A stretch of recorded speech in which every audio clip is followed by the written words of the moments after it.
So this week coming up, you have NFC rivalry, the Bears versus the Packers. How big of a rivalry is it between Green Bay and Chicago?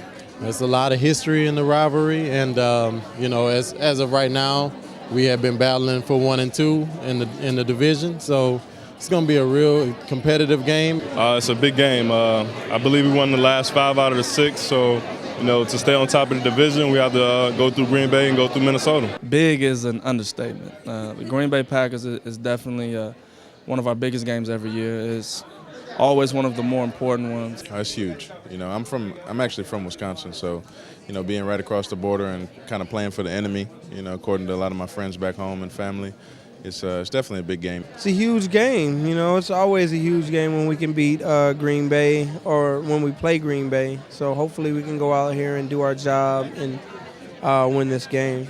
Is there any difference the week leading up to the game practicing when you're facing a division opponent like the Packers? Yeah, the intensity level goes up a little bit.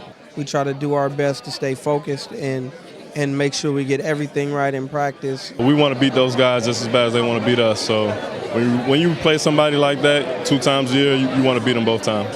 So what's it going to be like going up against a Packers team under Aaron Rodgers for the first time without Brett Favre in over a decade? It'll be interesting. I know the younger guy. I know he has a lot of energy, and he's out and he's got something to prove. The Green Bay Packers are the Green Bay Packers, with or without Brett Favre.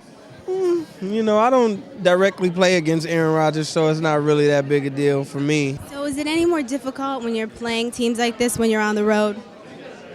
A little bit, but one thing that was pointed out to us today is that the last 4 times that the Chicago Bears have been up to Green Bay were 4-0. So that's an interesting stat, and that's something that we'll think about a lot this week as we go up there and try to get it done.